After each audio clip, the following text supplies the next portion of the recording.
సంవత్సరాల తరబడి ఎన్ని మందులు వాడినా మీ మోకాల నొప్పులు తగ్గట్లేదా? ప్రాణ పెయిన్ క్లినిక్ లో అత్యాధునిక చికిత్స. రాజ్ తరుణ్ లావణ్య విషయం ప్రత్యేకంగా ఇప్పుడు చెప్పాల్సిన అవసరం లేదు. తను ప్రస్తుతం మనతో పాటు ఉన్నారు.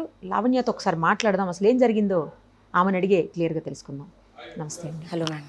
లావణ్య గారు, అసలు ఎప్పుడు ఎక్కడ పరిచయం అయింది మీ ఇద్దరికి? 2008లో అప్పుడు వైజాగ్లో, అంటే ఫేస్బుక్లోనే పరిచయం, బట్ వైజాగ్లో మా రిలేటివ్స్ వాళ్ళ ఇంటికి వెళ్ళినప్పుడు పరిచయమా?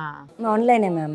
సో అదే టైంకి అంటే తనకు షార్ట్ ఫిల్మ్స్, అప్పుడు షార్ట్ ఫిల్మ్స్ చేస్తున్న టైం అది కదా. సో వైజాగ్ అప్పుడు మా రిలేటివ్స్ రాలేదు. తను బీటెక్ ఇంటర్ అయిపోయి బీటెక్ అది, నాది కూడా ఇంటర్ అయిపోయి హాలిడేస్కి అప్పుడు వెళ్ళిన ఆ టైం అనమాట.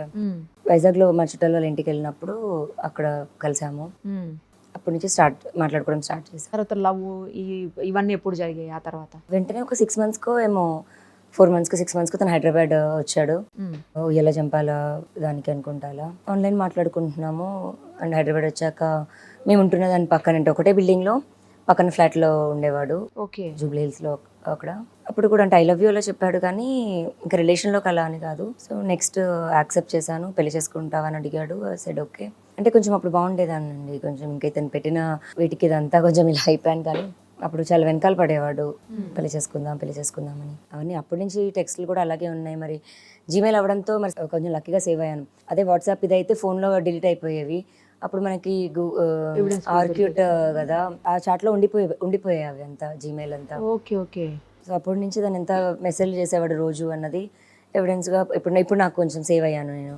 అదే కనుక లేకపోయింటే ఇప్పుడు నాకు కొంచెం ట్రబుల్ కూడా అయ్యేది. తర్వాత మ్యారేజ్ చేసుకున్నారని చెప్తున్నారు, మీరు ఎప్పుడు చేసుకున్నారు? అది యాక్సెప్ట్ చేశారా అందరూ, లేకపోతే మీరిద్దరు మాత్రమే? అయితే 2012 నేను వచ్చాను ఇండియాకి, సింగపూర్ నుంచి. మీరు సింగపూర్లో ఉండేవాళ్ళ మొదలు? అంటే MBA అక్కడ చదివాను నేను. 2013 జాన్కాలో వచ్చాను. పెళ్లి చేసుకుందాం అన్నాడు. సరే అని, అంటే కెరీర్ అప్పుడే కదా తనకు కూడా ఇట్లా స్టార్ట్ అవుతుంది. ఇంకా తను మళ్ళీ యాక్టర్ కూడా అవ్వలేదు. అండ్ అయ్యోల జంపలకు కూడా ఏడీగా వచ్చాడనమాట, రైటింగ్ డిపార్ట్మెంట్లో, డైరెక్షన్ డిపార్ట్మెంట్లో. And I said okay. మరి ఎందుకు అదృష్టం అలా వచ్చింది అనుకోవాలో ఏమనుకోవాలో, హీరోగా ఛాన్స్ వచ్చింది. అదే మూవీస్లో ఆడిషన్ తనే చేయడం వల్ల ప్రతి వచ్చిన ఏ అమ్మాయి వచ్చినా ఆఫీస్లోనే ఉంటాడు కదా, ఆడిషన్ తనే చేసి మేబీ తనే హీరో అయ్యాడో, మరి ఏం జరిగిందో తెలీదు. తను హీరోగా సెలెక్ట్ అయ్యాడు. అంత బాగానే ఉంది. సెకండ్ సినిమా వచ్చింది, 3వ సినిమా వచ్చింది, 4వ సినిమా వచ్చింది. సో అప్పటి నుంచి ఇంకా మీతో రిలేషన్ కంటిన్యూ అయిందా, లేకపోతే మధ్యలో కట్ అయిందా? ఎక్కడా కట్ అవ్వలేదండి. 2014లో సార్ ఇందాక మీరు అడిగిన క్వశ్చన్, పెళ్ళి అన్నది, పెళ్లి చేసుకుంటావా అన్నాను. ఐ సెడ్ ఎస్ అన్నాను. సో అతను ఆ రోజు తన May 11th తన బర్త్డే, నా బర్త్డేనే నా మ్యారేజ్ డే అవ్వాలి అని అప్పటికప్పుడు మేము గుడికి వెళ్ళి గుళ్ళో పెళ్లి చేసుకున్నాము. అండ్ లవ్ మ్యారేజ్ అవ్వడంతో ఒక 3 months తర్వాత ఇద్దరు ఇళ్లలో చెప్పాము. ఇద్దరు ఇంట్లో ఒప్పుకున్నారు. ఫస్ట్ వినాయక చవితికి వాళ్ళ మమ్మీ డాడీ, మా అమ్మగారు, తాతగారు, అండ్ మా మమ్మీ డాడీ, మా తమ్ముడు, ఇంకా రిలేటివ్స్ వరకు ఉన్నారు. పూజ జరిపించాక అంటే యాక్సెప్ట్ చేశారనమాట మ్యారేజ్ని. ఓకే. ఆ మ్యారేజ్ ఫొటోస్ అన్నీ ఉన్నాయండి, అన్నీ ఉన్నాయి. అన్నీ పోలీసులు సబ్మిట్ చేశారా? దాని తర్వాత నుంచి ఇప్పుడు వరకు, అంటే మొన్న లాస్ట్ వినాయక చవితి లేదు, కానీ ఈ 10 years వినాయక చవితి ఫ్యామిలీస్ కలిసే చేసుకున్నామండి. కాకపోతే ఎప్పుడు బయటికి చెప్పలేదు, అది నా మిస్టేక్. ఇలాంటి రోజు వస్తుందని తెలిస్తే నేను చాలా జాగ్రత్త పడేదాన్నేమో. నేను అంత నమ్మాను కూడా. అంటే ఏ ప్రాబ్లం వచ్చినా సరే, అంటే చూసుకుంటూ కొట్లాడుకున్నా సరే ఉండేవాళ్ళం, ఎండ్ ఆఫ్ ది డే ఉండేవాళ్ళము. మరి ఇప్పుడు వదిలేయడం అన్నది చాలా తప్పు. వదిలేసి ఇంక తెగించి ఏం చేసుకుంటావో చేసుకో, ఏం చేసినా రాను, చచ్చినా రాను, చస్తాను కానీ రాను, జైలుకి వెళ్తాను, కావాలంటే అవసరమైతే అంటాడు, కానీ రాను అని తెగించి కూర్చున్నాడు. మరి అతనికి వెనకాల ఏం సపోర్ట్ ఉన్నారో, మరి ఎందుకు ఈ విషయంని, సరే ఒక అమ్మాయి ఒక విషయం గురించి ఇంత ఫైట్ చేస్తుంది, మరి ఎందుకు అతనితో మాట్లాడలేకపోతున్నారు అని నాకు అర్థం అవ్వట్లేదు. అసలు రాజ్ తరుణ్కి పెళ్ళి అయిందన్న విషయం తెలీదు. అవును, అదే నా మిస్టేక్ అయిపోయిందండి. నేను తప్పును ఒప్పుకుంటున్నాను, కానీ దానికి ఇంత శిక్ష పడాలా అంటే ఇంకా నా వల్ల అవ్వట్లేదు. మీరు ఏదో అబార్షన్ చేయించుకున్నాను అని కూడా, అదే చేయించాడు అతనే అని కూడా మీరు? అవునండి. అంటే ఇప్పుడు రిలేషన్షిప్లో ఇంకా అన్నీ అవుతూ ఉంటాయి ఇది కదా, అప్పుడే పిల్లలు వద్దు అన్న దగ్గర అనేవాడు. అండ్ మరి అతని ముందు నుంచే ప్లాన్ ఉందో నాకు తెలీదు. అంటే మనం ఇప్పుడు ఆల్రెడీ బ్యాడ్ సమాజంలో ఉన్నాము, ఇలాంటి ఒక బ్యాడ్ సమాజంలో నువ్వు ఎంత ఫేస్ చేస్తున్నావు నీకు అర్థం కావట్లేదా, దాంట్లో మన పిల్లల్ని కూడా తీసుకురావాలా అనేవాడు. మరి మన పిల్లలు వద్దా అన్న టైంలోని సరే అడాప్షన్ అయినా చేసుకుందాం, ఇట్స్ ఓకే, ఆల్రెడీ పుట్టి ఉంటారు కదా వాళ్ళని తీసుకుందాం, ఆ వరకు కూడా డిస్కషన్స్ వచ్చాయి. సరే, విచ్ ఈస్ గుడ్ ఓన్లీ కదా అని అనుకున్నాను నేను.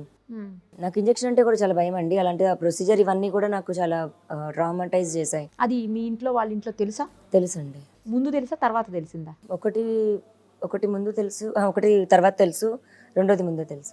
2 సార్లు 2 సార్లు. మరి వాళ్ళేమి ఎందుకు ఇలా వద్దు పిల్లల్ని కంటిన్యూ చేయండి అని చెప్పలేదా? అది 2సారి మిస్క్యారేజ్ అయింది కదా, సో మిస్క్యారేజ్ అయింది. 2సారి కంటిన్యూ చేద్దామనే ఉన్నాము, మిస్క్యారేజ్ అయింది. సో అయితే వాళ్ళ పేరెంట్స్ కూడా ఇష్టం లేదు చేయటం. మరి parents అంటే ఇప్పుడు మా పేరెంట్స్ ఓకే అండి, ఆడపిల్ల తల్లిదండ్రులు ఒకలా ఉంటారు, అబ్బాయి తల్లిదండ్రులు అలా ఉండరు కదా. అందులో మేము ఇప్పుడు సొంత ఇల్లు ఏదైతే తీసుకున్నామో హౌస్ వచ్చిన తర్వాత వాళ్ళ పేరెంట్స్కి నేను చాలా యాంటీ అయిపోయాను. అంటే చాలా కుళ్ళు వచ్చింది అనుకుంటున్నాను నేను. ఇప్పుడు మరి 10 ఏళ్ల కష్టం వాళ్ళు చూడట్లేదు, 10 ఏళ్ల కష్టం తర్వాత ఇది ఉందండి. ఆ కష్టం అది చూడకుండా ఓకే ఇప్పుడు ప్రాపర్టీ అదంతా ఉంది అంటే ఈ అమ్మాయి ఏం చేయట్లేదు. మల్హోత్రా లాంటి అమ్మాయి అయితే అందంగా ఉంటుంది, డబ్బులు సంపాదిస్తుంది. ఇప్పుడు నెల అయితే ఇద్దరి నుంచి ఇన్కమ్ ఒకటి వస్తే ఒకటి ఉంటుంది కదండి, ఒకరి నుంచి ఇన్కమ్ వస్తే ఒకటి. వాళ్ళు ఆ పర్సెప్షన్లో ఉన్నారు. ఇప్పుడు మీరున్న ఇల్లు తను కొనుక్కున్నదేనా? తను కొనుక్కున్నదంటే ఇద్దరిది అండి. ఓకే, ఇద్దరిది. అంటే వాళ్ళ పేరెంట్స్ నుంచి వచ్చింది కదా? పేరెంట్స్ నుంచి వచ్చింది అసలు. వాళ్ళ పేరెంట్స్ కి ఇంకా మేము వాళ్ళ అప్పులు తీర్చాం. వాళ్ళ ఫాదర్ కి చాలా అప్పులు ఇవి ఉంటాయి, ఇంకా నేను బాధ్యతగా అప్పులు క్లియర్ చేశాం. వైజాగ్ నుంచి వాళ్ళని హైదరాబాద్ షిఫ్ట్ చేశాను. ఇతనికి సేవ చేస్తుంది కాక నేను వాళ్ళ పేరెంట్స్ కూడా సేవ చేశాను. అందరూ కలిసే ఉంటారు వాళ్ళ పేరెంట్స్ మీరు? లాక్డౌన్ ముందు వరకు కలిసే ఉన్నామండి. లాక్డౌన్ నుంచి సెపరేట్ అయ్యారు. లాక్డౌన్ తర్వాత ఎక్కడికి వెళ్ళిపోయారు మీరు? ఉప్పల్లో ఉంటున్నారు వాళ్ళు ఇప్పుడు. వాళ్ళు వేరే వెళ్ళిపోయారా? మీరిద్దరు మాత్రం ఇక్కడనే ఉన్నారు సేమ్ హౌస్?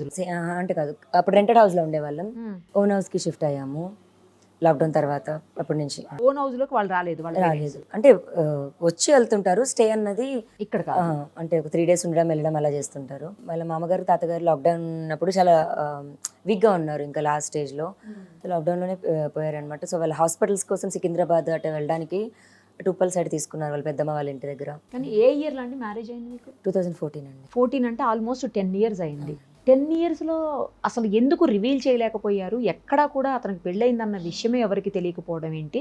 మీరైనా ఇద్దరు కలిసి ఫంక్షన్స్కి వెళ్ళటం, లేకపోతే ఇద్దరు కలిసి బయట తిరగటం అట్లా ఏమన్నా జరిగేదా? సో నేను మీకు ఒక విషయం చెప్తాను. స్టార్టింగ్ మా డేస్ టైంలోని ఒక 3000 మెయిడ్కి శాలరీ ఇవ్వాలి, పర్మనెంట్ పెట్టుకోవాలి అన్న దగ్గర, ఆ 3000 ఉంటే తనకి షర్ట్ ఏదైనా ఇవ్వచ్చు అన్న దగ్గర అంతా నేను సేవ్ చేసుకుంటూ వచ్చాను. సో పెళ్ళి అవుతుంటే ఇప్పుడు మినిమం మనీ పెట్టాలి, ఖర్చు అవుతుంది, కొంచెం మనీ వచ్చాక చేసుకుందాము అన్న దగ్గర మేము పెళ్ళి కూడా పోస్ట్పోన్ చేసుకున్నాం ఒక టైంలో. సో అంటే ఎందుకు రివీల్ చేయలేకపోయారు అనేది నా క్వశ్చన్ ఇక్కడ. కనీసం రిలేటివ్స్ ఇంటికి వెళ్ళటం, ఇద్దరు కలిసి బయట తిరుగుతుంటేనే అప్పుడు తెలిసిపోతుంది కదా వైఫ్ అని. అవునండి. మరి మీరు ఎందుకు చేయలేదు? తన ఫ్రెండ్స్ వరకు, మేనేజర్ వరకు అందరికీ తెలుసండి. అండ్ నేను ఎప్పుడు ఇలా బయట తెలియాలి అని అనుకోలేదు, లేదా బయట పబ్లిసిటీ అవ్వాలో లేకపోతే అతని నుంచి వచ్చిన ఫేమ్ రావాలని కూడా నేను ఎప్పుడు అనుకోలేదు. నా కుటుంబం వరకు, నా ఫ్యామిలీ, మా మమ్మీ సైడ్, మా డాడీ సైడ్ వాళ్ళకి, రాజ్ వాళ్ళ పేరెంట్స్ బోత్ సైడ్స్ వాళ్ళకి అందరికీ తెలుసు. తర్వాత అంటే ఎందుకు మరి మీ ఇద్దరి మధ్య అసలు గొడవలు ఎక్కడ స్టార్ట్ అయ్యాయి? అందరి సంసారంలో లాగే ఉండేవండి, మాకు కూడా పెద్దగా అయితే ఉండేవి కాదు. అందులో ఇప్పుడు కూడా పడ్డాము అనుకోండి, ఈవినింగ్ మళ్ళీ ఉండేది కాదు. ఓకే, అంత ఫ్రీగా ఉండేవాళ్ళం. అండ్ అలవాటు కూడా ఎక్కువ అయిపోయాం, చిన్న వయసు నుంచి కలిసి పెరగడం వల్ల మరేమో. కానీ ఆ మనిషి కూడా వదిలేస్తాడు అనే తోట ఎప్పుడు అసలు ఆలోచనలో కూడా లేదండి.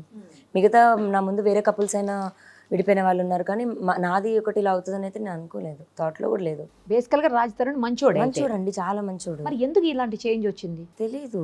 ఇప్పుడు అతనికి ఎవరు గైడ్ చేస్తున్నారో తెలీదు. అతని పక్కన ఉన్న వాళ్ళ గైడెన్స్తో అతను వెళ్తున్నాడు, కానీ అతని మైండ్ అయితే కాదు. ఎందుకు సడన్ గా అసలు వదిలేసింది మిమ్మల్ని? తెలియదు అండి, అది కూడా తెలియదు నాకు. నేను ప్రిజన్ నుంచి అంటే రేపు వస్తున్నాను అనగా ఇవాళ వెళ్ళిపోయాడు బయటికి. సో ఇంట్లో అతను ఉంటాడేమో అని నేను వచ్చి అడిగితే, మా తమ్ముడిని అడిగితే చెప్తా అక్క నువ్వు కొంచెం ఫస్ట్ ఫ్రెష్ అవ్వు అని అన్నాడు.